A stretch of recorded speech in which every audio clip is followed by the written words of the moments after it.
জাতীয় থেকে আন্তর্জাতিক, প্রান্তিক জনপদ থেকে নগর, চারপাশে এখন যা ঘটছে তা নিয়ে আয়োজন এখন চারদিক। সঙ্গে আছে আমি হাসিব বিল্লাহ।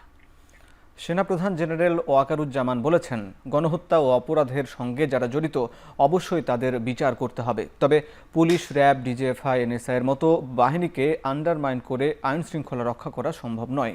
নিজেরা হানাহানিতে লিপ্ত হলে দেশের স্বাধীনতা বিপন্ন হবে বলেও সতর্ক করেন সেনাপ্রধান। মঙ্গলবার সকালে শহীদ সেনা দিবস উপলক্ষে রাওয়ার আয়োজনে শোকসভা ও দোয়া অনুষ্ঠানে সেনাপ্রধান বলেন, পিলখানা হত্যাকাণ্ডে কোনো সেনা সদস্য জড়িত নয়। এ নিয়ে কোনো যদি কিন্তুর সুযোগ নেই। আজকে পুলিশ সদস্য কাজ করছে না, এটা বিশাল বড় কারণ হচ্ছে অনেকের বিরুদ্ধে মামলা, অনেকে জেলে। RAB, BGB, DGFI, NSI panicked. বিভিন্ন দোষারোপ, গুম, খুন ইত্যাদি তদন্ত চলছে। অবশ্যই তদন্ত হবে, দোষীদের বিচারের আওতায় আনতে হবে। এমনভাবে কাজটা করতে হবে যেন এই অর্গানাইজেশনগুলো আন্ডারমাইন না হয়। এই অর্গানাইজেশনগুলোকে যদি আন্ডারমাইন করে আপনারা মনে করেন যে দেশের শান্তি শৃঙ্খলা বিরাজ করবে, সবাই শান্তিতে থাকবেন, এটা হবে না, সেটা সম্ভব না। আমরা দেশে একটা ফ্রি, ফেয়ার অ্যান্ড ইনক্লুসিভ একটা ইলেকশনের জন্য দিকে ধাবিত হচ্ছে এবং তার আগে যে সমস্ত সংস্কার করা প্রয়োজন অবশ্যই সরকার সেদিকে খেয়াল করবেন। আমি যতবারই ডক্টর ইউনূসের সাথে কথা বলেছি, he completely agrees with me. There should be free, fair and inclusive election, and that election should be within December or close to that. যেটা আমি এর প্রথমেই বলেছিলাম যে 18 মাসের মধ্যে একটা ইলেকশন। আমার মনে হয় যে সরকার সেদিকেই ধাবিত হচ্ছে। 57 জন চৌকস সেনা অফিসার, এবং শুধু তাই নয়, আমাদের কিছু কিছু পরিবারবর্গ সদস্যদের আমরা হারিয়েছি। এই বর্বরতা কোনো সেনা সদস্য করেনি, সম্পূর্ণটাই তদানীন্তন বিজিবি সদস্য দ্বারা সংঘটিত। Full stop. এখানে কোনো ইফ এবং বাট নাই। এখানে যদি ইফ এবং বাট আনেন, এই যে বিচারিক কার্যক্রম এতদিন ধরে হয়েছে, 16 বছর ধরে, 17 বছর ধরে যারা জেলে আছে, যারা কনভিক্টেড, সেই বিচারিক প্রক্রিয়া ব্যাহত হবে। যে সমস্ত সদস্য শাস্তি পেয়েছে তারা শাস্তি পাওয়ার যোগ্য।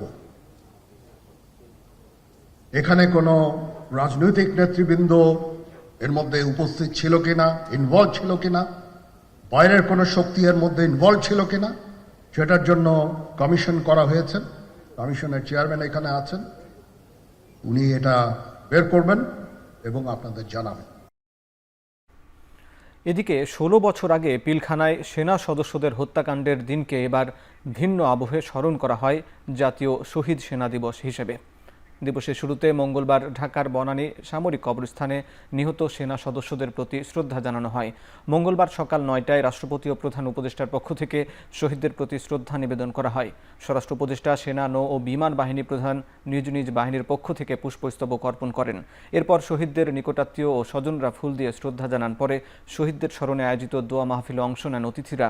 শ্রদ্ধা নিবেদন করতে আসা শহীদদের স্বজনরা সুষ্ঠু বিচার দাবি করেন। গত রোববার 15 ফেব্রুয়ারিকে জাতীয় শহীদ সেনা দিবস ঘোষণা করে পরিপত্র জারি করে মন্ত্রিপরিষদ বিভাগ।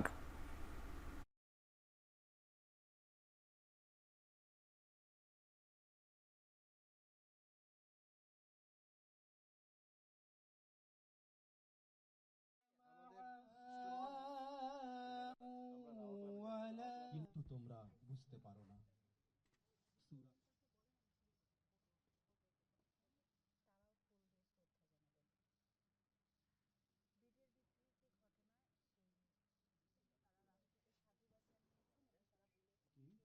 তাদের জন্য নির্ধারিত স্থানে পুনরায় অবস্থান। শহীদ সেনা দিবস ঘোষণা করার জন্য আমরা সন্তুষ্ট, কিন্তু যে ক্যাটাগরি দিয়েছে আমরা এক্সপেক্ট করেছিলাম ক্যাটাগরি এ হবে, কারণ পৃথিবীর ইতিহাসে এরকম হত্যাকাণ্ড কখনো ঘটে নাই। এই দিবসটা একটা রেকগনাইজ হবে সারা নেশন ওয়াইডে। আমরা অতিরিক্ত খুশি, কিন্তু অতটুকু খুশি না যেন কেন? বিকজ বিচারটা হচ্ছে না, এখন এটা হওয়া উচিত। বিচার প্রক্রিয়া একটা লম্বা প্রসিডিয়ার এবং আমরা আশাবাদী ইনশাল্লাহ কমিশন বের করতে পারবে যে পেছনে ষড়যন্ত্রকারীরা প্রকৃত অর্থে কারা ছিল। দেশবাসী যেন এই বিচারটা দেখতে পারে, তো এই বিচার ব্যবস্থা যদি সুষ্ঠুভাবে হয় তাহলে এটাই প্রত্যাশা। দুইটা মেইন দাবি ছিল, একটা হলো বিচারের দাবি, আর একটা হলো এই শহীদ সেনা দিবস ঘোষণা করা। তো আমরা কিন্তু শহীদ সেনা দিবস ঘোষণা করেছি এবং আজকে এই শহীদ সেনা দিবস হিসাবেই কিন্তু পালন করা হচ্ছে। আর আরেকটা দাবি ছিল যে বিচার, ওই জন্য কিন্তু আমরা কমিশন করে দিয়েছি, তাদের 3 মাস সময় দেওয়া হয়েছে, তাদের রিপোর্টের বেসিসে আমরা যারা যারা দোষী সাব্যস্ত হবে তাদের বিচারে আনতে নেওয়া হবে। এটা আমাদের জাতির জন্য একটা কলঙ্কজনক ঘটনা। আজকে এই দীর্ঘ বছর পরে, আজকে প্রায় 16 বছর পরে আমরা আজকে সবাই ঐক্যবদ্ধ হয়েছি। দেশের রাজনীতির একটা বিশাল পরিবর্তন হয়েছে এবং আমরা এই প্রত্যাশা করব যে তাদের এই আত্মত্যাগ যেন কখনো বিফলে না যায়।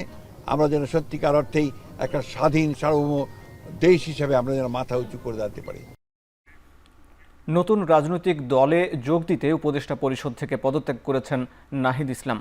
মঙ্গলবার দুপুরে তথ্য উপদেষ্টার পদ থেকে পদত্যাগ করেন তিনি। এছাড়া জুলাই ফাউন্ডেশন সহ সব সরকারি দায়িত্ব ছাড়ারও ঘোষণা দিয়েছেন নাহিদ ইসলাম। শুক্রবার আত্মপ্রকাশ করতে যাওয়া নতুন দলের আহ্বায়কের দায়িত্ব নেবেন তিনি।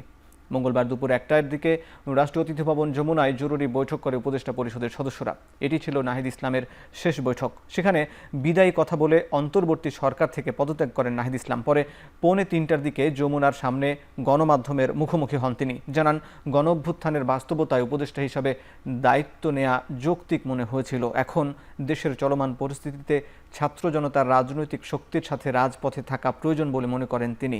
সংবাদ সম্মেলনে আমলাতান্ত্রিক জটিলতা, পুলিশের মনোবলে ঘাটতি সহ দায়িত্বে থাকাকালীন নানা সীমাবদ্ধতার কথা জানান তিনি। আশা প্রকাশ করেন, আইনশৃঙ্খলা পরিস্থিতি ও দ্রব্যমূল্যের নিয়ন্ত্রণে সরকার সফল হবে। সম্মেলন শেষ করে রাষ্ট্রীয় অতিথি ভবন যমুনা থেকে পতাকাবিহীন গাড়িতে প্রোটোকল ছাড়াই বের হয়ে যান নাহিদ ইসলাম। তথ্য ও সম্প্রচার এবং ডাক, টেলিযোগাযোগ এবং তথ্য প্রযুক্তি 2টি মন্ত্রণালয়ের দায়িত্ব থেকে আমি ইস্তফা দিয়েছি। দেশের বর্তমান যে পরিস্থিতি, সেই পরিস্থিতিতে একটি রাজনৈতিক শক্তির উত্থানের জন্য আমার রাজপথে থাকা প্রয়োজন। আমার যে গণ অভ্যুত্থানে যে ছাত্র জনতা অংশগ্রহণ করেছে, সেই শক্তিকে সংহত করতে আমি মনে করেছি যে আমার সরকারের থেকে, আমার সরকারের বাইরে রাজপথে আমার ভূমিকা বেশি হবে। বিএনপি ভোটমুখী দল, তাই নির্বাচন চাওয়াটাই স্বাভাবিক। সরকারের বিভিন্ন বক্তব্যে দেশের মানুষের মাঝে অস্থিরতা তৈরি করছে বলে মন্তব্য করেন বিএনপির ভারপ্রাপ্ত চেয়ারম্যান তারেক রহমান। মঙ্গলবার বিকেলে কুমিল্লা মহানগর বিএনপির দ্বিবার্ষিক সম্মেলনে ভার্চুয়ালি যুক্ত হয়ে তিনি একথা বলেন। এই অন্তর্বর্তীকালীন সরকার একটি সুষ্ঠু এবং নিরপেক্ষ নির্বাচনের মাধ্যমে সেই অধিকার বাংলাদেশের মানুষের কাছে ফিরিয়ে দেবে। কিন্তু গত কিছুদিন ধরে আমরা অত্যন্ত দুঃখের সাথে আমরা লক্ষ্য করছি, সরকারের ভেতরে বিভিন্ন ব্যক্তি বিভিন্ন রকম কথা বলছেন জনগণের অধিকার ফিরিয়ে দেবার ক্ষেত্রে। এর ফলে দেশের বিভিন্ন স্থানে বিভিন্ন রকমের অস্থিরতা তৈরি হচ্ছে। গণঅভ্যুত্থানে সেনাবাহিনী দেশপ্রেমিকের ভূমিকা পালন করেছে বলে মন্তব্য করেন বিএনপি মহাসচিব মির্জা ফখরুল ইসলাম আলমগীর। মঙ্গলবার বিকেলে রাজধানীর ইঞ্জিনিয়ারিং ইনস্টিটিউটে জাতীয় শহীদ সেনা দিবসের আলোচনা সভায় মন্তব্য করেন তিনি বলেন, সার্বভৌমত্ব দুর্বল করে দেওয়ার জন্য দেশের শত্রুরা পরিকল্পিতভাবে বিদ্রোহ ঘটিয়ে হত্যাকাণ্ড চালিয়েছিল। ষড়যন্ত্র করে মানুষকে বিক্ষুব্ধ করার চেষ্টা করা হচ্ছে, যা গণতন্ত্র স্থিতিশীলতার জন্য শুভকর নয়। বাংলাদেশের গণতান্ত্রিক যাত্রাকে ধ্বংসের চক্রান্ত চলছে বলেও অভিযোগ করেন তিনি। এ সময় অন্তর্বর্তী সরকারকে ন্যূনতম সংস্কার শেষে নির্বাচন দেওয়ার আহ্বান জানিয়ে বলেন, গণতন্ত্র ও দেশের স্থিতিশীলতার স্বার্থে কাদা ছোড়াছুড়ি বন্ধ করে ঐক্যবদ্ধ থাকতে হবে। এই 24-এর গণঅভ্যুত্থানের মধ্যে যে বাংলাদেশ সেনাবাহিনী একটা প্রকৃতপক্ষে দেশপ্রেমিক ভূমিকা পালন করেছে। বাংলাদেশকে নতুন করে গড়ে তুলবার, বাংলাদেশকে একটা গণতান্ত্রিক রাষ্ট্র হিসেবে গড়ে তুলবার, সমৃদ্ধ রাষ্ট্র হিসেবে গড়ে তুলবার সেই সুযোগকে আজকে আবার ধ্বংস করে দেওয়ার চক্রান্ত চলছে। শেখ হাসিনা আশ্রয় নিয়েছেন সেই দিল্লিতে, ভারতে। সেখান থেকে তিনি চক্রান্ত করছেন, পরিকল্পনা করছেন যে কি করে এই গণ অভ্যুত্থানের এই বিজয়ের সমস্ত ফলাফলকে নস্যাৎ করে দেওয়া যায়। যে দেশে গণতান্ত্রিক ব্যবস্থা প্রতিষ্ঠা না করলে কোনো মতেই আমরা একটি স্থিতিশীল অবস্থা পাবো না। আওয়ামী লীগ সরকারের আমলে বিএনপি সাংগঠনিক কার্যক্রম ঠিকমতো চালাতে পারেনি বলে অভিযোগ করেছেন দলটির যুগ্ম মহাসচিব শহীদউদ্দিন চৌধুরিয়ানী। মঙ্গলবার দুপুরে জাতীয় সংসদ ভবনের এলডি হলে বিএনপির বর্ধিত সভার প্রস্তুতির প্রদর্শন শেষে তিনি একথা বলেন। বিএনপির আন্দোলন এখনও শেষ হয়নি জানিয়ে যুগ্ম মহাসচিব হাবিবুন নবী খান সোহেল বলেন, নির্বাচন নিয়ে কোনো ষড়যন্ত্রের চেষ্টা করা হলে তা কঠোরভাবে প্রতিহত করবে তার দল। আগামী বৃহস্পতিবারের বর্ধিত সভায় 4000 নেতাকর্মীর উপস্থিতিতে ভারপ্রাপ্ত চেয়ারম্যান তারেক রহমান নেতাকর্মীদের ঐক্যবদ্ধ হবার বার্তা দেবেন বলেও জানান তারা। বর্ধিত সভাটি আমাদের কাছে, দলের কাছে যেমনি তৃণমূল পর্যায় থেকে গুরুত্বপূর্ণ, ঠিক একইভাবে জাতির সামনেও গুরুত্বপূর্ণ। দলের ভারপ্রাপ্ত চেয়ারম্যান তিনি তার উদ্বোধনী বক্তব্য দিবেন। সেখানে আমাদের নেতাকর্মীদের কাছে একটা মেসেজ থাকবে। গণতন্ত্রের ভিতকে শক্তিশালী করাই আমাদের মূল লক্ষ্য। মাঠে যারা রাজনীতিটা করেন আমাদের দলের, তাদের মতামতটা কি, তারা কি চিন্তা ভাবনা করছে সেটাকে আমরা গ্রহণ করি এবং সেটিকে আমরা প্রাধান্য দিয়েই আমরা পরবর্তী কর্মসূচি, পরবর্তী আমাদের এগিয়ে যাওয়ার পথ আমরা নির্ধারণ করি। অন্তর্বর্তী সরকার জনগণের কাছে নয়, বরং শুধু ছাত্রদের কাছে দায়বদ্ধ বলে মন্তব্য করেছেন বিএনপির স্থায়ী কমিটির সদস্য গয়েশ্বর চন্দ্র রায়। এদিকে বিএনপির কেন্দ্রীয় নির্বাহী কমিটির ভাইস চেয়ারম্যান নিতাই রায়চৌধুরী বলেছেন, নির্বাচিত হয়ে ন্যায় বিচারের মাধ্যমে সকল হত্যার প্রতিশোধ নেবে বিএনপি। বিকেলে গাজীপুরের রাজবাড়ী মাঠে জেলা বিএনপি আয়োজিত সমাবেশে তারা এসব কথা বলেন। আমরা আন্দোলন করছি জনগণের ভোটের অধিকারের মধ্য দিয়ে স্বচ্ছতার সাথে নির্বাচিত জনপ্রতিনিধির একটি পার্লামেন্ট, একটি সরকার, সেটা এখনো হয় নাই। নির্বাচিত সরকার ছাড়া জনগণের কাছে কেউ দায়বদ্ধ থাকে না। স্থানীয় নির্বাচন পরে আগে জাতীয় নির্বাচন এই যত দ্রুত সম্ভব ডিসেম্বরের মধ্যে করার জন্য আপনারা আলোচনা করুন। প্রয়োজনে বিএনপির সাথে বসুন, অন্যান্য রাজনৈতিক দলের সাথে আপনারা আলোচনা করুন। ভারতীয় আধিপত্যবাদ প্রতিষ্ঠা করতে পিলখানা হত্যাকাণ্ড সংঘটিত করা হয়েছে বলে অভিযোগ করেছেন জামাতে ইসলামীর নায়েবে আমির ডাক্তার আব্দুল্লাহ মোহাম্মদ তাহের। তিনি বলেন, প্রকৃত অপরাধীদের বিচার না করে নিরাপদ বিডিআর সদস্যদের আটক করে বিচারের নামে অবিচার করা হয়েছে। মঙ্গলবার বিকেলে পিলখানায় হত্যাকাণ্ডের বিচারের দাবিতে বাংলাদেশ জামাত ইসলামী ঢাকা মহানগর দক্ষিণ আয়োজিত আলোচনা সভায় তিনি এ ঘটনায় সুষ্ঠু ও নিরপেক্ষ তদন্তের আহ্বান জানান। তিনি বলেন, পৃথিবীর মানচিত্রে শক্তিশালী রাষ্ট্র গড়তে স্বাধীনতা, সার্বভৌমত্ব রক্ষায় কোনো আপোষ করা যাবে না। দুর্নীতি, চাঁদাবাজি ও সন্ত্রাসের বিরুদ্ধে জিরো টলারেন্স গ্রহণ করতে হবে। ইতিবাচক রাজনীতির আহ্বান জানিয়ে তিনি বলেন, সঠিক লক্ষ্যের দিকে যেতে হলে ঐক্যের কোনো বিকল্প নেই। আজকে তদন্ত কমিশনের যিনি চেয়ারম্যান, তার সাথে আরেকটি প্রোগ্রামে গিয়েছিলাম। তিনি ওয়াদা করেছে যে উনি যথাযথভাবে সত্য উদ্ঘাটিত করবেন এবং সঠিক তথ্যের মাধ্যমে দোষীদের যার যতটুকু দোষ আছে সেভাবে সঠিক বিচারের জন্য উনি উন্মুক্ত করবেন। আজকে নতুন দল আত্মপ্রকাশ করছে, আমরা শুনছি, আমরা তাদেরকেও ওয়েলকাম জানাই। পিলখানা হত্যাকাণ্ড, শাপলা চত্বরের হত্যাকাণ্ড ও জুলাই হত্যাকাণ্ডের মাস্টারমাইন্ড শেখ হাসিনা। পূর্ণাঙ্গ তদন্তের মাধ্যমে সব হত্যাকাণ্ডের দ্রুত বিচারের দাবি জানিয়েছেন জামাত ইসলামের সেক্রেটারি জেনারেল মিয়া গোলাম পরোয়ার। 2006 সালের 28 অক্টোবর থেকে 24-এর 5 আগস্ট পর্যন্ত ফ্যাসিবাদ আওয়ামী লীগ কর্তৃক গণহত্যা ও মানবতা বিরোধী অপরাধের বিচারের দাবিতে শাহবাগে এক সমাবেশে অংশ নিয়ে সব কথা বলেন তিনি। সমাবেশে অংশ নিয়ে 21-এ পদকপ্রাপ্ত আলোকচিত্রী শহীদুল আলম বলেন, বাংলাদেশকে বিদেশের কাছে বিকিয়ে দিয়ে পুরো দেশে নির্যাতন চালিয়েছেন শেখ হাসিনা। সমাবেশে হত্যা ও গুমের শিকার পরিবারের ভুক্তভোগীরা নানা নির্যাতনের কথা তুলে ধরেন।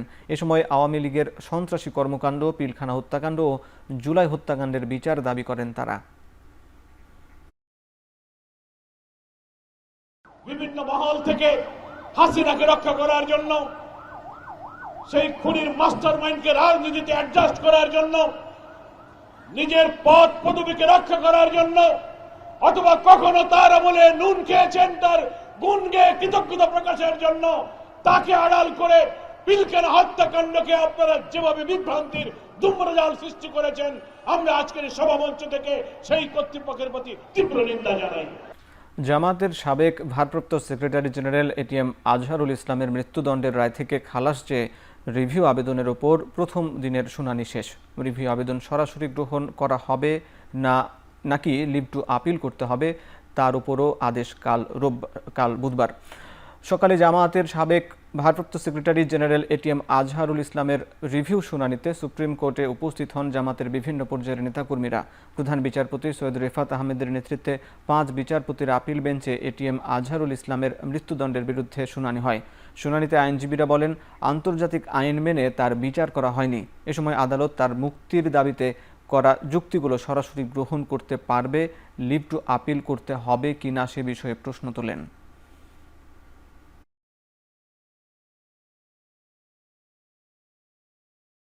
মাননীয় আপিল বিভাগ সন্তুষ্ট হয়ে আমাদের কাছে এডিশনাল গ্রাউন্ড চেয়েছেন, কোন কোন গ্রাউন্ডে রিভিউ করা হবে।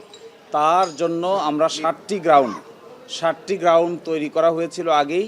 এই 60টি গ্রাউন্ডের কপিও আজকে আদালতে জমা দেওয়া হয়েছে এবং এই গ্রাউন্ডেই লিভ হবে কি হবে না এই মর্মে আগামীকালকে সকালে শুনানি হবে এবং শুনানি অন্তে আদালত পরবর্তী আদেশ প্রদান করবেন। কোর্টের উপরে চাপ প্রয়োগের কোনো প্রশ্নই ওঠে না। আমরা আইনের প্রতি, আদালতের প্রতি সবসময় শ্রদ্ধাশীল, আমরা ন্যায় বিচারের প্রত্যাশী। আর এটা যেহেতু একটা সাবজুডিস ম্যাটার, আমাদের সিনিয়র লয়ার লিগ্যাল বিষয়গুলো খুব পরিষ্কার করে গণমাধ্যমের সামনে ব্যক্ত করেছেন। আমরা ন্যায় বিচারের জন্য অপেক্ষা করছি। দেড় যুগ আগে তত্ত্বাবধায়ক সরকারের আমলে চাকরিচ্যুত 85 জন উপজেলা নির্বাচন কর্মকর্তাকে চাকরি ফেরত দিতে নির্দেশ দিয়েছেন আপিল বিভাগ। প্রধান বিচারপতি ডক্টর সৈয়দ রেফাত আহমেদের নেতৃত্বাধীন 5 বিচারপতির আপিল বেঞ্চ এই রায় ঘোষণা করেন। 2005 সালের 3 সেপ্টেম্বর সরকারি কর্ম কমিশনের মাধ্যমে 327 জনকে উপজেলা নির্বাচন কর্মকর্তা হিসাবে অস্থায়ীভাবে নির্বাচিত করা হয়। বিগত 4 দলীয় জোট সরকারের নিয়োগ নিয়ে বিতর্ক ওঠার পর 2007 সালের তত্ত্বাবধায়ক সরকার আমলে 327 জনের মূল্যায়ন পরীক্ষা নেওয়া হয়। তাদের মধ্যে 85 জনকে ওই বছরের 3 সেপ্টেম্বর চাকরিচ্যুত করা হয়। এর বিরুদ্ধে চাকরিচ্যুত প্রার্থীরা মামলা করলে 2009 সালের 23 মার্চ তা খারিজ করে রায় দেন প্রশাসনিক ট্রাইব্যুনাল। এর বিরুদ্ধে তারা আপিল করেন। পরে প্রশাসনিক আপিল ট্রাইব্যুনাল 2010 সালের 12 এপ্রিল চাকরিতে পুনর্বহালের পক্ষে রায় দেন। ওই আদেশের বিরুদ্ধে সরকার আপিল করলে চেম্বার আদালত 2010 সালের 29 এপ্রিল আপিল ট্রাইব্যুনালের রায় স্থগিত করে আপিল বিভাগের নিয়মিত বেঞ্চে শুনানির জন্য পাঠায়। সবাইকে চাকরিতে পুনর্বহাল করেছেন, সকল সুযোগ সুবিধা সহ। আবারও বলছি, সকল সুযোগ সুবিধা সহ।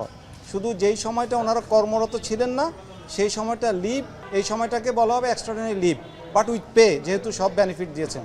আর যেই 3 জন ইতিমধ্যে মারা গিয়েছেন তাদের পরিবারকে আইন অনুযায়ী দরখাস্ত দাখিল সাপেক্ষে আইন অনুযায়ী নির্বাচন কমিশন তাদেরকে সকল বেনিফিট দেওয়ার জন্য নির্দেশ দিয়েছেন। তাদের উত্তরাধিকার যারা তারা পাবেন।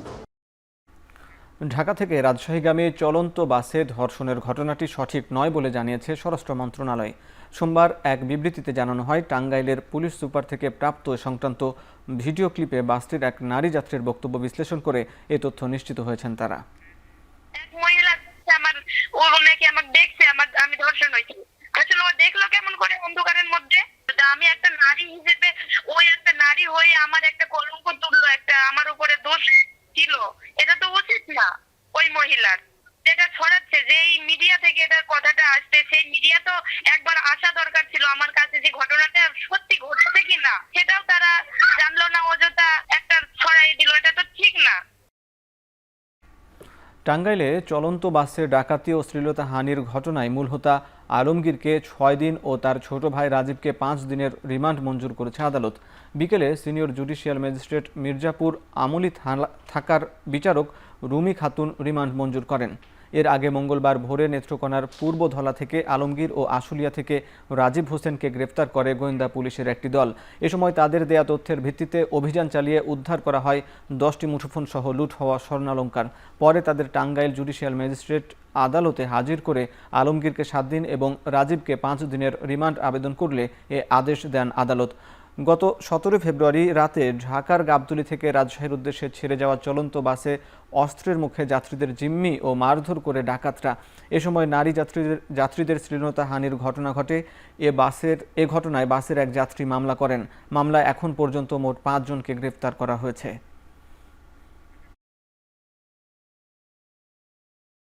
বিভিন্ন তথ্য উপাত্ত নিয়ে আমরা গতকালকে নেত্রকোনার পূর্বধলা এলাকা থেকে এই চাঞ্চল্যকর বাস ডাকাতির মাস্টারমাইন্ড আলমগীরকে গ্রেপ্তার করতে সক্ষম হয়েছি। আলমগীরের নামে ঢাকাসহ আশপাশের জেলায় আরও 3টি ডাকাতি মামলা ইতোমধ্যে হয়েছে এবং সে এই আন্তঃজেলা গ্যাংচক্রের মূল মাস্টারমাইন্ড। দেশের বিভিন্ন স্থানে খুন, ধর্ষণ, ডাকাতি ও ছিনতাইয়ের প্রতিবাদে মানববন্ধন হয়েছে। মঙ্গলবার দুপুরে কেন্দ্রীয় শহীদ মিনারে বাংলাদেশ পাবলিক একাডেমির ব্যানারে পেশাজীবী মানুষ মানববন্ধনে অংশ নেয়। এ সময় বক্তারা বলেন, নিরাপত্তার অভাবে জনগণ আতঙ্কিত হয়ে পড়েছে, এতে তাদের দৈনন্দিন কাজ ব্যাহত হচ্ছে, মানুষ আশাহত হচ্ছে। উল্লেখ করে বক্তারা আরও বলেন, সরকার কার্যকরী পদক্ষেপ না নিতে পারলে পদত্যাগ করুক।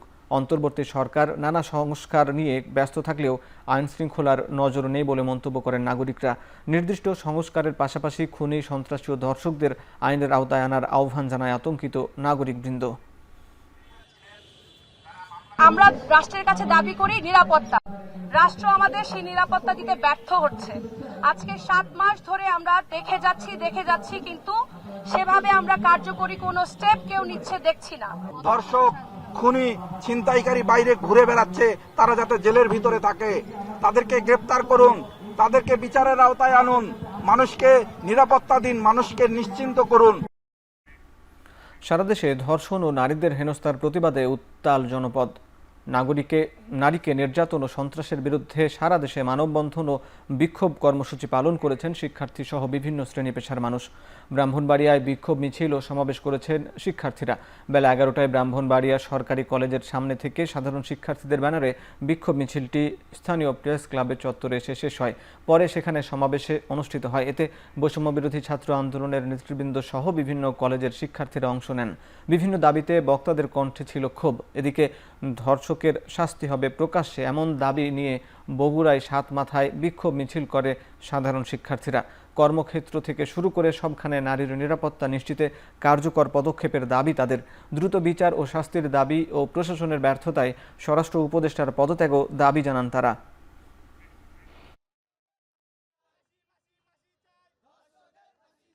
হজযাত্রাকে সহজ, সুন্দর ও নিরাপদ করতে হজ ম্যানেজমেন্ট সেন্টার চালু করে হজ যাত্রীদের সার্বক্ষণিক সেবার নির্দেশ দিয়েছেন প্রধান উপদেষ্টা ডক্টর মোহাম্মদ ইউনূস।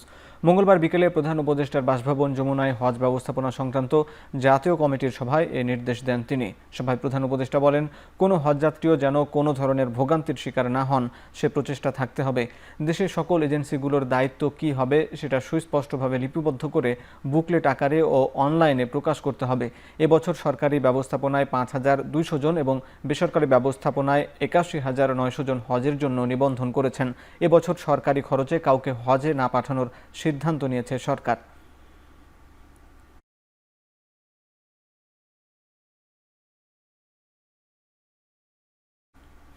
2009 থেকে 24 পর্যন্ত আওয়ামী লীগের আমলে 100 জনকে গুমের ঘটনায় আন্তর্জাতিক অপরাধ ট্রাইব্যুনালে 100টি অভিযোগ দাখিল করেছে ভুক্তভোগী পরিবারের সংগঠন মায়ের ডাক। দুপুরে আনুষ্ঠানিকভাবে আন্তর্জাতিক অপরাধ ট্রাইব্যুনালের প্রসিকিউশনে অভিযোগ জমা দেয় সংগঠনটি। গুম হওয়া 100 জনের মধ্যে 95 জন এখনও ফেরত আসেনি। এর মধ্যে রয়েছেন বিএনপি নেতা চৌধুরী আলম, তেজগাঁওয়ের বিএনপি নেতা সাজিদুল ইসলাম সুমন। অভিযোগে শেখ হাসিনার নিরাপত্তা উপদেষ্টা তারেক সিদ্দিকী, সাবেক আইজিপি বেনজির আহমেদ সহ র্যাব, পুলিশ, ডিবি, সিটিটিসির সাবেক ঊর্ধ্বতন 60 কর্মকর্তাকে আসামি করা হয়েছে।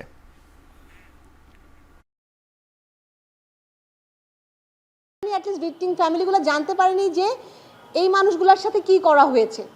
তো সেই জায়গা থেকে আসলে আমাদের আবেদনটা, আর প্রধান আবেদন যেটা, যে এই তথ্যগুলো জানানো হোক ইনভেস্টিগেশন করে পরিবারকে, এবং একটা ট্রান্সপারেন্ট বিচারিক প্রক্রিয়ার মাধ্যমে যেন আমরা যেতে পারি।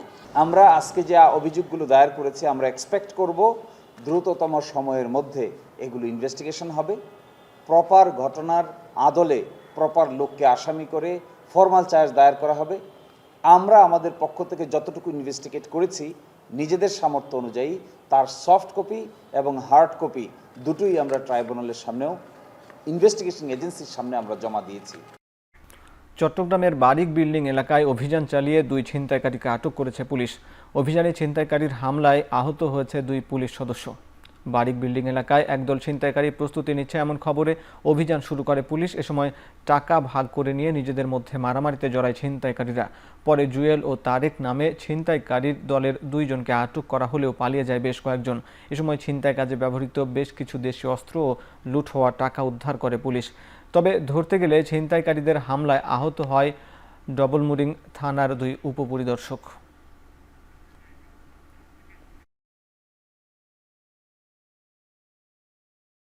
বিএনপি আব্দুল্লাহ আল নোমানের মৃত্যুতে শোক জানিয়েছেন দলের ভারপ্রাপ্ত চেয়ারম্যান তারেক রহমান। এছাড়া মির্জা ফখরুল ইসলাম আলমগীর সহ বিএনপি নেতারা শোক জানিয়েছেন। ভোরে রাজধানীর ধানমন্ডির বাসায় হঠাৎ অসুস্থ হয়ে পড়েন আব্দুল্লাহ আল নোমান। দ্রুত রাজধানীর একটি হাসপাতালে নেওয়া হলে চিকিৎসক তাকে মৃত ঘোষণা করেন। বাদজোহর ধানমন্ডির ঈদগাহ ময়দানে দুপুর 2:30টায় সংসদ ভবনের দক্ষিণ প্লাজায় আসরের নামাজের পর নয়াপল্টনে পার্টি অফিসের সামনে তার জানাজা হবে। আজই চট্টগ্রাম উত্তর জেলা বিএনপির সমাবেশে প্রধান বক্তা থাকার কথা ছিল আব্দুল্লাহ আল নোমানের। তার মৃত্যুর খবরে ছুটে আসেন বিএনপি মহাসচিব সহ অন্যান্যরা। বর্ষিয়ান এই নেতার মৃত্যু বাংলাদেশের রাজনীতিতে অপূরণীয় ক্ষতি বলে মন্তব্য করেছেন মির্জা ফখরুল।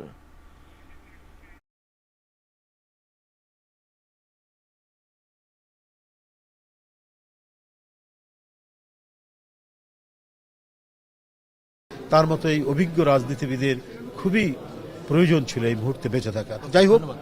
যাই হোক আমি তার আত্মার মাগফিরাত কামনা করছি। আল্লাহ যেন তাকে বেহেশত নসিব করবেন নিশ্চয়ই। আমি তার পরিবারের প্রতি সহানুভূতি জানিয়ে শুধু চট্টগ্রাম নয়, সারা বাংলাদেশের মানুষের কাছে একটি অতি প্রিয় নাম ছিল আব্দুল্লাহ আল নোমান। তিনি এই রাজনীতির জন্য অনেক ত্যাগ স্বীকার করেছেন, জেলে গেছেন, বারবার অসংখ্য মামলার আসামি হয়েছেন, এমনকি শারীরিকভাবে নির্যাতিত পর্যন্ত হয়েছেন। আব্দুল্লাহ আল নোমান এর অবদান এই বাংলাদেশের মানুষ কখনোই ভুলবে না। আব্দুল্লাহ আল নোমান সাহেবের চলে যাওয়াটা এটা বাংলাদেশের রাজনীতিতে একটা বিরাট শূন্যতা সৃষ্টি করবে। প্রযুক্তির উন্নয়নের ঝুঁকি মোকাবেলা করে এগিয়ে যাবার তাগিদ দিলেন কেন্দ্রীয় ব্যাংকের governor doctor Ahsan H Mansur. মঙ্গলবার ব্যাংকের পেমেন্ট পদ্ধতি RTGS এর হালনাগাদ ভার্সন চালুর অনুষ্ঠানে কথা বলেন তিনি। বলেন, হ্যাকিং ও নিরাপত্তা সম্পর্কে সবাইকে সতর্ক থাকতে হবে। Our payment department is and should be looking at the potential risks as well, but regulation will be there, but it will be more, I would say, light touch, guiding principles, not overriding and not stifling the progress. Awami লীগের 15 বছরে bank খাত যে গর্তে পড়েছে সেখান থেকে বের হতে সময় লাগবে বলে জানিয়েছেন বাংলাদেশ ব্যাংকের গভর্নর আহসান এইচ মনসুর। বলেন, কিছু দুর্বল ব্যাংকে বাঁচানো সম্ভব নাও হতে পারে। মঙ্গলবার অর্থনীতি গবেষণা প্রতিষ্ঠান সিপিডি আয়োজিত এক সেমিনারে গভর্নর আরও বলেন, আগামীতে ঋণ নিয়ে ফেরত না দিলে ঋণদাতা ব্যাংক কোম্পানির শেয়ার হোল্ডার হবে। সেই সাথে খেলাপি ঋণ আদায়ে অর্থ ঋণ আদালত বাড়ানোর কথাও জানান তিনি। গভর্নর বলেন, সম্পদ যাচাই শেষে সরকারি ও বেসরকারি উভয় ব্যাংকের বিষয়ে খুব দ্রুত সিদ্ধান্ত নেওয়া হবে।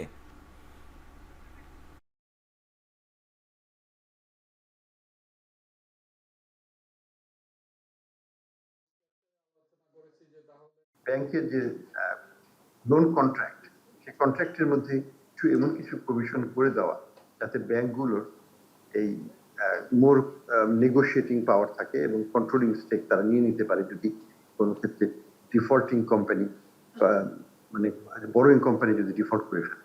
ঠিক, অর্থাৎ এটা অনেক দেশে আছে যে তারা যদি দিতে না পারে, bank can become a share holder and can sit in the board, এবং যদি অতিরিক্ত টাকা নিয়ে থাকে, bank can become the majority share holder and can take over, সেটা হতে পারে। তো এই জিনিসগুলো আমরা লোনের মধ্যে ঢুকিয়ে দিচ্ছি যাতে লোন নেওয়ার আগেই বড় বড় কোম্পানিগুলো চিন্তা করে আমাকে কিন্তু শোধ করতে হবে, তা না হলে কিন্তু ব্যাংক কিন্তু আমার এই বোর্ডে আসবে এবং ব্যাংক কিন্তু আমার বোর্ডকে পরিচালনা করবে। সরকারি দরপত্রে একজন কন্ট্রাক্টর কতটুকু কাজ করে নিতে পারবে সেটি ঠিক করে দেওয়ার আহ্বান জানিয়েছে ট্রান্সপারেন্সি ইন্টারন্যাশনাল বাংলাদেশ টিআইবি। সকালে রাজধানীর মাইরা সেন্টারে বাংলাদেশ সরকারি কেনাকাটায় বাজার দখল, যোগসাজশ ও রাজনৈতিক প্রভাব শীর্ষক সংবাদ সম্মেলনে এ আহ্বান জানায় প্রতিষ্ঠানটি। প্রভাবশালী ঠিকাদার তাদের একক নিয়ন্ত্রণের মাধ্যমে, যেটি আমরা দেখেছি গড়ে এই 10টি মতন 61% যে ভ্যালু, কার্যাদেশের ভ্যালু, সেটি আছে 5% ঠিকাদারের হাতে। হ্যাঁ, এইভাবে নিয়ন্ত্রিত হয়েছে এবং যেটির হারটা 74 থেকে শুরু করে 84 পর্যন্ত মন্ত্রণালয় ভিত্তিক ভ্যালুয়েশনটা আছে। যে সকল ব্যবসায়ীদের ভ্যাট রেজিস্ট্রেশন থাকার পরেও তা প্রদান করেন না, তাদের উপর এনবিআর পর্যবেক্ষণ বাড়াবে বলে জানিয়েছেন জাতীয় রাজস্ব বোর্ডের চেয়ারম্যান আব্দুর রহমান খান। মঙ্গলবার রাজশাহীর চেম্বার অব কমার্সে সকল জেলার চেম্বার প্রতিনিধিদের সাথে প্রাক বাজেট আলোচনায় প্রধান অতিথির বক্তব্যে তিনি এসব কথা বলেন। এ সময় আব্দুর রহমান বলেন, দীর্ঘদিন ঋণ নিয়ে বাজেট প্রণয়ন করায় বাংলাদেশি ঋণগ্রস্ত জাতিতে পরিণত হয়েছে। তিনি বলেন, ব্যবসার সুবিধায় টার্নওভার ট্যাক্স একেবারে বন্ধ না করে এটি কমানো হবে। পাশাপাশি ট্যাক্স সহ এনবিআরের বেশিরভাগ কাজ অটোমেশনে আনার কাজও চলছে বলে জানান তিনি।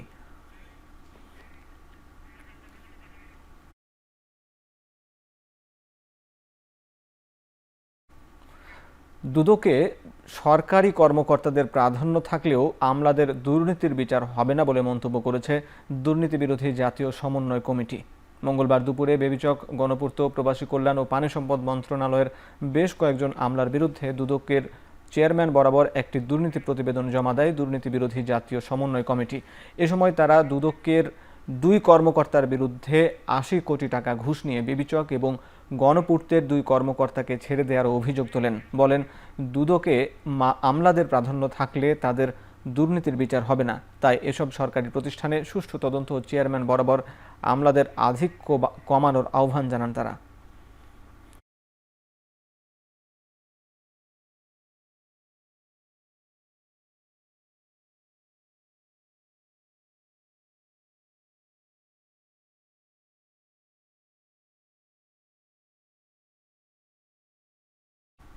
বিজয় সরণিতে ঢাকা মহানগর এলাকায় জননিরাপত্তা জোরদারে চলমান বিশেষ কার্যক্রম পরিদর্শনে এসেছেন উপদেষ্টা আসিফ মাহমুদ। সরাসরি চলে যাচ্ছি সেখানে। র্যাব, এপিবিএন, এটিইউ সকল এজেন্সি আমরা এক জায়গায় যৌথভাবে এই অভিযান পরিচালনা করছি। এর পূর্বে 1 সপ্তাহ আগে আমরা যৌথভাবে অপারেশন ডেভিল হান্ট শুরু করি। সেখানেও আমরা অনেক চিহ্নিত ক্রিমিনালদেরকে ধরে কোর্টে সোপর্দ করেছি। আজকে থেকে যে অভিযান পরিচালিত হচ্ছে, এই সকল এজেন্সি মিলায়ে এটার প্রধান উদ্দেশ্য ছিনতাইকারীদের দমন করা। আপনারা জানেন, এই ছিনতাইকারীরা অধিকাংশই 15 থেকে 20-22 বছরের বয়সের। সেই জন্য বাংলাদেশ সেনাবাহিনী এবং মেট্রোপলিটন পুলিশ বিভিন্ন জায়গায় ব্লক রেড করছে। আজকেও মোহাম্মদপুর আদাবর এলাকায় ব্লক রেড করা হয়েছে এবং আগামীতেও আমরা ব্লক রেড অব্যাহত রাখব।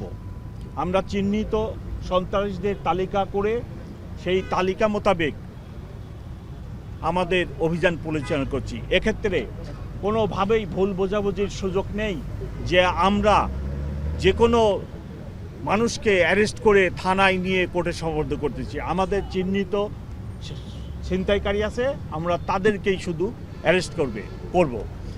আমরা বাংলাদেশ সেনাবাহিনীর সাহায্যে, সহযোগিতায় ঢাকা শহরে মোট 65টি চেকপোস্ট পরিচালনা করছি।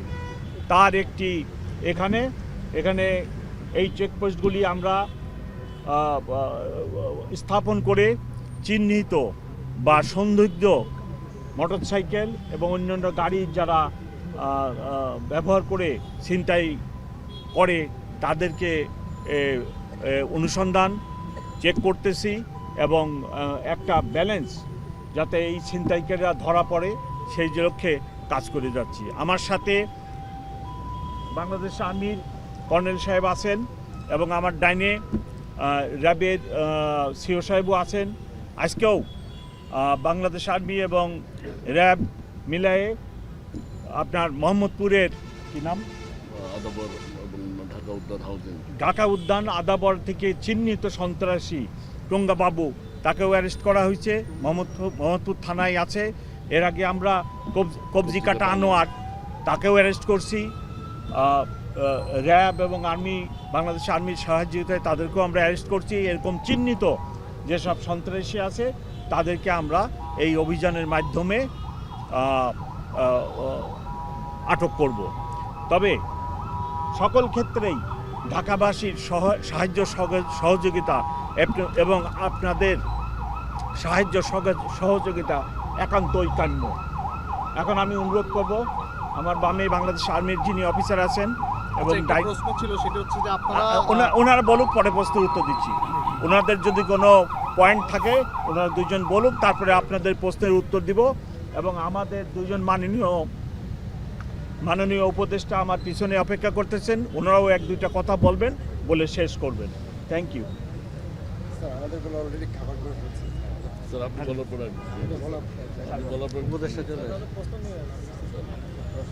জি, প্রশ্নটি ছিল যে আপনারা আজকে এখানে চেকপোস্টের মাধ্যমে যে কার্যক্রম পরিচালনা করছেন সেটি নিঃসন্দেহে অনেক বাহবা দেওয়ার মতোই, কিন্তু আমার যে প্রশ্নটি সেটি হচ্ছে যে আমরা সম্প্রতি সময়ে দেখেছি যে বিশেষ করে এলাকায় এবং পাড়া মহল্লায় একদম হচ্ছে চাপাতি দিয়ে প্রকাশ্যে হচ্ছে যে ছিনতাইয়ের যে কার্যক্রম আমরা বেশ কয়েকদিন ধরে সামাজিক যোগাযোগ মাধ্যমে দেখেছি। তো এই যে এলাকা ভিত্তিক এবং পাড়া মহল্লায় এটা হচ্ছে আপনারা কতটুক নজরদারিতে রাখছেন বলে আপনি মনে করছেন? আমি আপনার প্রশ্ন বুঝতে পারছি। আপনারা দেখবেন ইংরেজিতে যেটা বলে crime against property, crime against property অনেকগুলো আছে।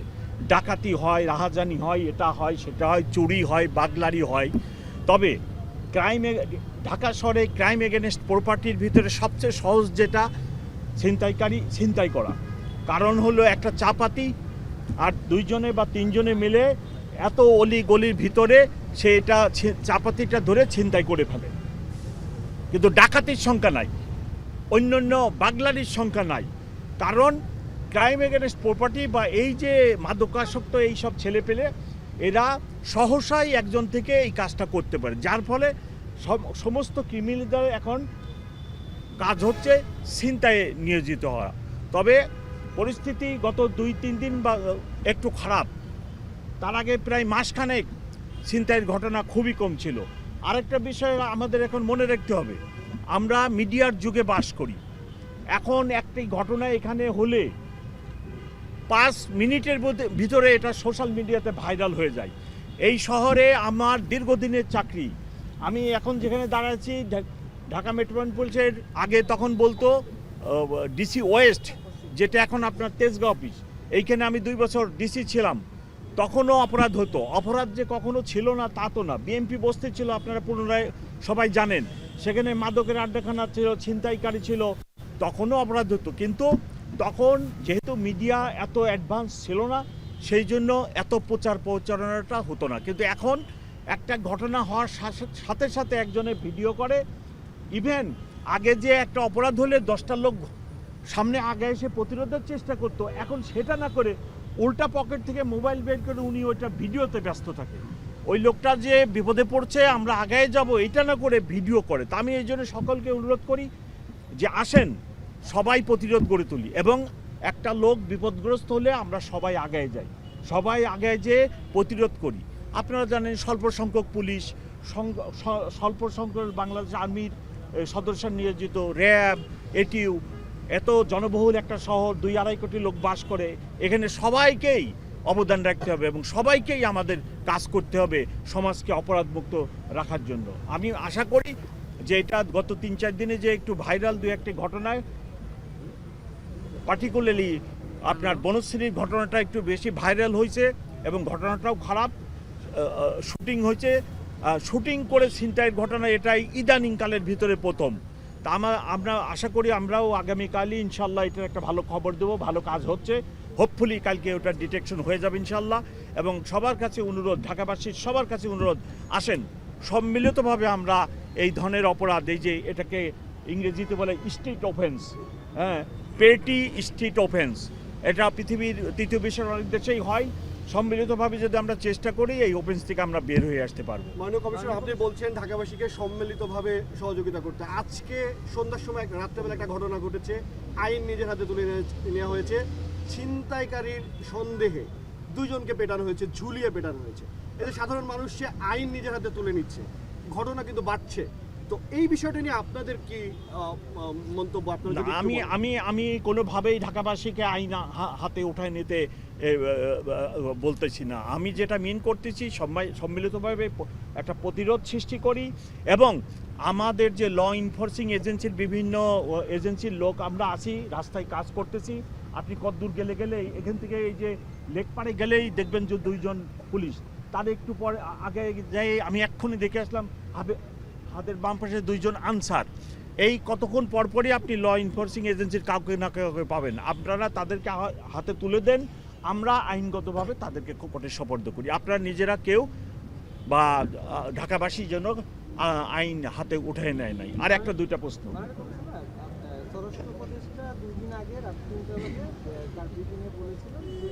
আওয়ামী লীগের দোষরা এসব করছে, আপনারা যে এতদিন ধরে যে অভিযানগুলো করছেন এর মধ্যে কি রাজনৈতিক না এটা স্যারকেই প্রশ্ন করবেন, স্যারকে করবেন। স্যার প্রায় মিডিয়ার সামনে আসে, স্যারকে করবেন। সামাজিক যোগাযোগ মাধ্যম খুললেই দেখা যায় যে চুরি ছিনতাইয়ের ভিডিওগুলো শেয়ার দিয়ে বিভিন্ন মানুষজন বলছেন, বেশিরভাগ মানুষজন বলছেন যে অলিতে গলিতে এখনো পর্যন্ত পুলিশ পৌঁছাতে পারেনি। আপনি আসলে আপনার জায়গা থেকে এই জন্যই তো ঢাকাবাসীর সাহায্য সহযোগিতা দরকার। এত ঘনবসতি এলাকা, একটা চানমিয়া হাউজিং অথবা ঢাকা উদ্যানের উদাহরণ ধরেন, কি পরিমাণ গলি ঢাকা উদ্যানেই আছে। এত ল এনফোর্সিং এজেন্সির লোক কি সরকারের আছে? সেটা তো নাই। প্রত্যেক গলিতে লোক দিতে পারবো না। আমরা মনিটরিং সিস্টেম বের করছি, আরও টেকনোলজি বের করতেছি, ইনশাল্লাহ সব জায়গায় কভার করব। আমরা চিহ্নিত সন্ত্রাসীদের যদি আটকাতে পারি তাহলে দেখবেন যে এই ঘটনা কমে গেছে। সকলকে ধন্যবাদ। Thank you.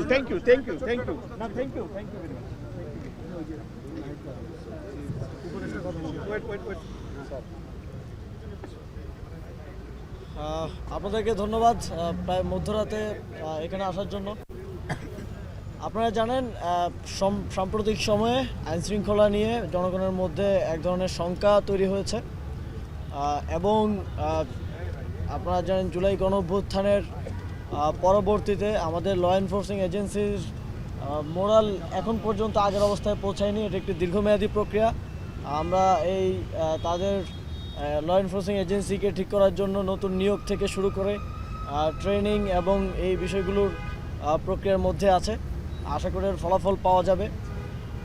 তবে এই সাম্প্রতিক সময়ের যেই পরিস্থিতি, এই পরিস্থিতি নিয়ে গত পরশুই আমাদের কোর কমিটি মিটিং ছিল। সেখানে ঢাকার সকল দায়িত্বশীলদেরকে নিয়ে সেনাবাহিনী, পুলিশ সহ আরও যারা আছে সবাইকে নিয়ে আলোচনা হয়েছে, এবং সেখানে এই যে টহলের পরিমাণ বাড়ানো, অলিতে গলিতে টহল থেকে শুরু করে অনেকগুলো গুরুত্বপূর্ণ সিদ্ধান্ত হয়েছে, এবং সেগুলোর বাস্তবায়ন পরিদর্শন করতেই মূলত আমি গত 1 ঘন্টা ধরে ঢাকায় ঘুরে দেখলাম।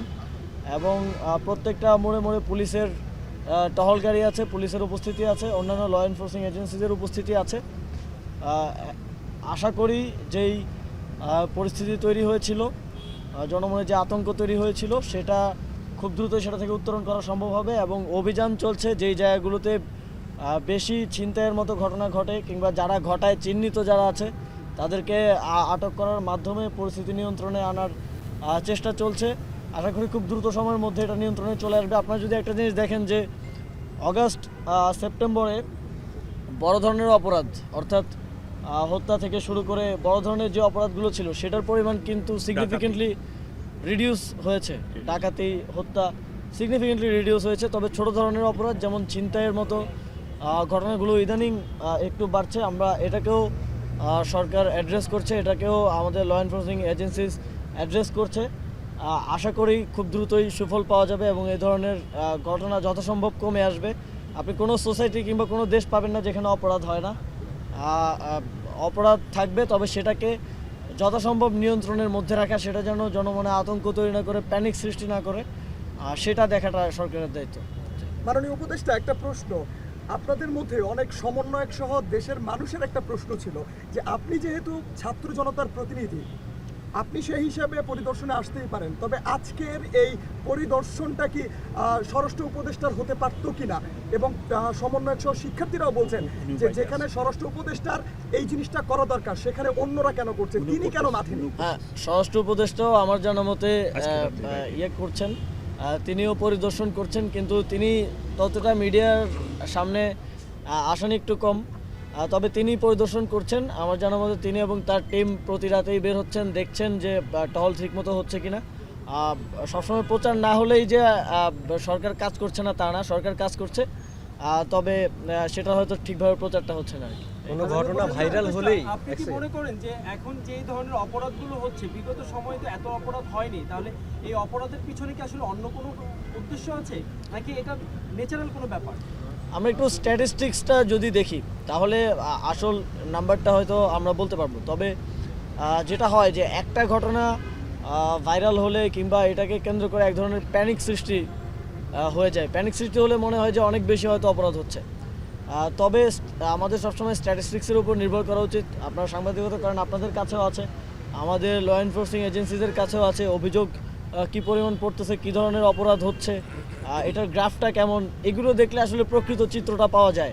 কারণ একটা ঘটনা সোশ্যাল মিডিয়ায় কিংবা অন্যান্যভাবে ভাইরাল হলে এক ধরনের প্যানিক সৃষ্টি হলে মনে হয় যে অনেক বেশি অপরাধ হচ্ছে, কিন্তু এটা তো একটা স্পেসিফিক ঘটনা। তো আমার মনে হয় যে আমরা স্ট্যাটিস্টিক্স ধরে যদি কথা বলি তাহলে আমরা বলতে পারবো যে আসল পরিস্থিতিটা কি। তবে ছোটোখাটো অপরাধ যেটা আমি বললাম সেটা একটু বাড়ছে, তবে বড় ধরনের অপরাধগুলো সিগনিফিকেন্টলি কমে এসেছে। বিগত 6 মাসে যথেষ্ট উন্নতি হয়েছে। এই ছোটোখাটো অপরাধগুলোকেও এখন যেহেতু আমাদের ল এনফোর্সিং এজেন্সিস অ্যাড্রেস করছে, এটাও সিগনিফিকেন্টলি কমে আসবে। মাননীয় উপদেষ্টা, আপনার 2 দিন আগে একটি সংস্থার মহাপরিচালক রাতে একটি চেকপোস্ট ভিজিটের সময় তিনি বলেছেন যে বাংলাদেশের চাঁদাবাজি কমে এসেছে বলেই চুরি ছিনতাইয়ের মতো ডাকাতির মতো ঘটনা ঘটছে। তাহলে আমরা মনে করি কি চাঁদাবাজিটা থাকলে এই জিনিসগুলো হতো না? এটা তার ব্যক্তিগত বক্তব্য হতে পারে, তবে আমাদের কিছু বিষয় যেমন জুলাই গণঅভ্যুত্থানের পরে আমরা দেখেছি যে প্রত্যেকটি সেক্টরে আমরা তো দেখেছি যে চাঁদাবাজি হচ্ছে। চাঁদাবাজি আবার নতুন করে দেখা গেছে শুধু আগে যারা কালেকশন করতো তাদের জায়গায় নতুন মানুষজন চলে এসেছে এবং তাদের পেছনে রাজনৈতিক ইন্ধনও আছে। সরকারের কাছে এই তথ্যগুলো আসে যে কে কীভাবে কোথায় কী করছে। তবে আমাদের আহ্বান থাকবে রাজনৈতিক কিংবা সামাজিক যারাই আছে নেতৃবৃন্দ, চাঁদাবাজিকে কোনোভাবে যেন প্রশ্রয় না দেওয়া হয়, কারণ এটাও একটা একটা আইন শৃঙ্খলা পরিস্থিতির মতো বিষয়। অনেক জায়গায় আমরা দেখি যে কেউ অস্ত্র হাতে, অনেক রাজনৈতিক দলের নেতাকর্মী অস্ত্র হাতে ঘোষণা দিয়ে চাঁদাবাজি করছে। এগুলো আসলে অ্যানার্কি তৈরি করে এবং এটা বাকিদেরকেও ইন্সপায়ার করে এই ধরনের কাজ করার জন্য। তো আমরা যদি রাজনৈতিক জায়গা থেকে এই জিনিসগুলো ঘটে, সেক্ষেত্রে সরকারের জন্য আসলে আইন শৃঙ্খলা পরিস্থিতি কন্ট্রোল করা টাফ। মাননীয় উপদেষ্টা, কোনো ঘটনা ঘটলেই দেখা যাচ্ছে মানে ভাইরাল হলেই সবার ঘুম ভাঙছে, এই প্রবণতাটা কেন? না, এটা দেখেন, একটা ঘটনা যখন হয় না, যেরকম বনশ্রীর ঘটনা হওয়ার কারণে এটা সমাজে একটা প্যানিক, একটা নিরাপত্তাহীনতার সৃষ্টি করতেছে। যে এইসব একটা ঘটনা ভাইরাল হওয়ার কারণে এই নিরাপত্তাহীনতা থেকে, ফিয়ার অফ ক্রাইম, নিরাপত্তাহীনতা, এটা থেকে আমরা বের হয়ে মানুষকে বের করে আনার জন্যই আমরা তখন আরও বেশি অ্যাক্টিভ হচ্ছি। মাননীয় উপদেষ্টা, ডিএমপি কমিশনার কিছুদিন আগে একটি চাঁদাবাজির লিস্ট করেছিলেন। সেই চাঁদাবাজির লিস্ট ধরে কি এই যে যারা চাঁদাবাজি করছে তাদের কোনো পদক্ষেপ নেওয়া হয়েছে কিনা এখন পর্যন্ত? যেহেতু এই যে ইনসিডেন্টগুলো ঘটছে প্রায় সময় আমরা দেখছি, সেগুলোর সঙ্গে তাদের কোনো যোগসাজশ আছে কিনা? আরেকটি বিষয় হচ্ছে শীর্ষ সন্ত্রাসীদেরকে জামিনে মুক্ত করা হয়েছে, তারা এখন বিভিন্ন জায়গায় ঘুরে বেড়াচ্ছে। তাদের মনিটরিংয়ের কোনো ধরনের পদক্ষেপ আপনাদের আইন শৃঙ্খলার সবাই নেওয়া হয়েছে কিনা? সেই বিষয়গুলো এটার সঙ্গে এক ধরনের যোগসাজশ থাকতে পারে কিনা? দেখুন, জামিনের বিষয়টা তো আদালতের বিষয় না। তারা এখন কিন্তু এই সমাজেই ঘুরে বেড়াচ্ছে জামিনে মুক্ত পেয়ে। তাদের পদক্ষেপগুলো কিন্তু কার্যক্রম চলমান আছে। তাদের সঙ্গে এই যে যারা চুরি ছিনতাইয়ের সঙ্গে জড়িত, তাদের কোনো যোগসাজশ আসছে কিনা? অবশ্যই আছে, আর তারা তো এখন তাদের মনিটরিং না, ওনারা তো বের হয়ে আসে, ওনাদের গ্রুপগুলো আবার সংগঠিত করে অ্যাক্টিভ হয়েছে, অবশ্যই যোগ সাজস আছে। এদের সঙ্গে যারা চাঁদাবাজি করছে, ছিনতাই করছে, তাদের সঙ্গে সম্পৃক্ত আমরা অনেক চাঁদাবাজি ধরছি। আমার পিছনে ওসি তেজগা দাঁড়াচ্ছে, উনি 78 আপনার পরিসংখ্যান থানায় জেনেন, নিকটেই থানা 78 চাঁদাবাজকে ধরে কোর্টে পাঠাইছে। আপনার পরিসংখ্যান এখানে হচ্ছে যারা আগে এ ধরনের কাজের সাথে সম্পৃক্ত ছিল তাদের তো নিজস্ব লোক আছে, তারা আবার বের হয়ে হয়তো সংগঠিত করার চেষ্টা করছে। তবে আমরা তাদেরকেও মনিটরিং করে তাদেরকেও যথাযথভাবে প্রয়োজনে আবার গ্রেফতার করার ব্যবস্থা করবে আইনশৃঙ্খলা বাহিনী। এর পাশাপাশি এক ধরনের রাজনৈতিক প্রচেষ্টাও আছে বাংলাদেশের দেশের পরিস্থিতি খারাপ করার জন্য। আমরা মাঝে মধ্যেই আওয়ামী লীগের বিভিন্ন টেলিগ্রাম গ্রুপের কিংবা বিভিন্ন মিটিংয়ের স্ক্রিনশট আপনারা দেখবেন, বিভিন্ন মিটিংয়ের রেজুলেশন আমরা পাই যে শেখ হাসিনা তার নেতাকর্মীদের সাথে মিটিং করে কি কি নির্দেশনা দিচ্ছেন। যদিও অধিকাংশই দেশের বাইরে, তারপরেও নির্দেশনাগুলো এরকম যে সরকারকে উৎখাত করতে হবে, দেশের পরিস্থিতি খারাপ করতে হবে, মানুষকে বোঝাতে হবে যে শেখ হাসিনাই ভালো ছিল। তো এই রকম কাজগুলো যখন ওই দিক থেকে চেষ্টা করা হয় তখন তো স্বাভাবিকভাবেই তারা কিছুটা অ্যাক্টিভেট হওয়ার চেষ্টা করে। তবে অপারেশন ডেভিল হান্টের পরে ঢাকা মহানগরে চলমান নিরাপত্তা জোরদার কর্মসূচিতে পরিদর্শনে গিয়ে কথা বলছিলেন যুব ও ক্রীড়া উপদেষ্টা আসিফ মাহমুদ সজীব ভূঁইয়া। যুক্তরাষ্ট্রের নিষেধাজ্ঞা বা কূটনৈতিক চাপ কোনো কিছুকেই ভয় করে না ইরান। মঙ্গলবার রুশ পররাষ্ট্রমন্ত্রীর সাথে বৈঠকের পর এমনটাই জানিয়েছেন ইরানের পররাষ্ট্রমন্ত্রী।